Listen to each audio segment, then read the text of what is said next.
You reach down to pet your dog, and it freezes. No wag, no lean, no blink, just stillness. You think, they're calm. Maybe, but maybe not. Because a still dog is not always a relaxed dog. Sometimes stillness means trust. Sometimes it means confusion. Sometimes it means, please stop. And if you miss that tiny difference, you may keep touching a dog that is already asking for space. That does not mean you did something wrong. It means your dog's body is speaking in a language most humans were never taught to read. And once you notice it, one ordinary moment, your hand resting on your dog's back, can start to look completely different. Because dogs do not only say yes with affection, they say yes with their whole body. A loose mouth, soft eyes, a body that curves toward you, a little shift closer when your hand pauses. But they can also say, maybe, or not now, or please give me a second. And one of the easiest signals to miss is stillness. At first, stillness looks peaceful.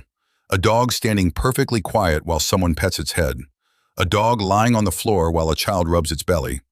A dog sitting beside you while your hand moves over its back.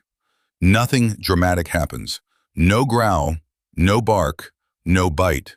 So we assume everything is fine. But in animal behavior, not reacting is not always the same as enjoying. Sometimes a dog stays still because it is relaxed. But sometimes a dog stays still because it is unsure what will happen next. The body goes quiet. The muscles hold. The dog waits. And if we only look for big signals, we miss the small ones. A turn of the head, a closed mouth, a blink that becomes slow and heavy, ears moving slightly back, a paw lifting for half a second, the body leaning away even while the dog stays in place. These are not always signs of fear. They are not proof that your dog is miserable, but they are information. And good dog people learn to treat information gently. One reason this matters is that humans are very hand-focused animals. When we love something, we reach for it. We stroke, we hug, we pat, we scratch. To us, touch often means connection. But dogs did not evolve as tiny humans in fur coats. A hand coming over the head can feel intense. A hug can feel trapping. A fast pat can feel confusing. Even a loving touch can be too much if the dog is tired, sore, excited, nervous, or simply not in the mood. And that is why the freeze matters. It is not a verdict, it is a question mark. A tiny pause in the conversation between your hand and your dog's nervous system. Your dog may be saying, I am okay, or it may be saying, I am deciding, or it may be saying, I do not know how to move away yet. So when a dog freezes, the question is not, is my dog bad? The question is, what is my dog telling me right now? The easiest way to find out is also the simplest. Pause. Take your hand away for 1 second. Then watch what your dog does. If your dog moves closer, nudges your hand, leans in, or looks at you softly, that is useful information. It may be saying, yes, keep going. But if your dog turns away, steps back, shakes off, licks its lips, scratches suddenly, or simply does not re-engage, that is useful too. It may be saying, that was enough. This little pause is sometimes called a consent test. Not because dogs understand human permission the way we do, but because it gives the dog a chance to participate. Instead of touch being something that happens to the dog, it becomes something you share with the dog. And that changes the whole feeling of the moment. A dog that is truly enjoying touch often looks soft. The face softens. The body gets loose. The breathing stays easy. The dog may press into your hand, roll slightly toward you, or choose to stay close when it could easily leave. There is no stiffness in the body, no hard stare, no sudden silence, no feeling that the dog is waiting for the moment to end. But a dog that is only tolerating touch may look different. It may stay still, but the body looks held. The mouth closes, the eyes look away, the ears shift back, the tail stops moving. The dog may seem polite, but not comfortable. And this is where many people get confused. Because dogs are often incredibly patient with humans. They put up with clumsy affection. They let us touch them when they would rather sleep. They tolerate hugs, kisses, pats, and belly rubs because they trust us, or because they have learned that resisting creates more pressure. But tolerance is not the same as enjoyment. And love is not measured by how much your dog lets you do. Sometimes love is measured by how quickly you notice when your dog wants a break. This does not mean you should become afraid to touch your dog.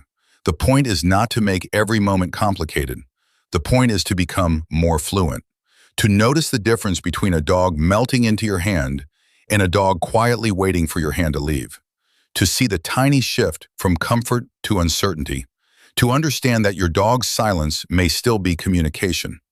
There is another reason this matters. A freeze can become a warning sign when it appears suddenly. If your dog used to enjoy a certain touch, but now goes stiff every time your hand reaches that spot, the body may be protecting something. A sore hip, a painful back, tender skin, an ear infection, a dental problem, a small injury hidden under the fur. Dogs cannot point to pain the way humans can, so sometimes they show it through hesitation. They brace, they hold still, they look away. They become careful with a part of the body that used to feel ordinary. That does not mean every frozen dog is in pain, but it means a sudden change deserves respect. Some dogs are naturally cuddly. Some want touch only in certain places. Some love chest scratches but dislike head pats. Some lean against you on the couch but do not want to be hugged. Some enjoy touch at night but not during play. And those preferences can change. After a long walk, during a noisy afternoon, when the house is busy, when the dog is tired, when the weather is hot, when your dog simply wants to rest.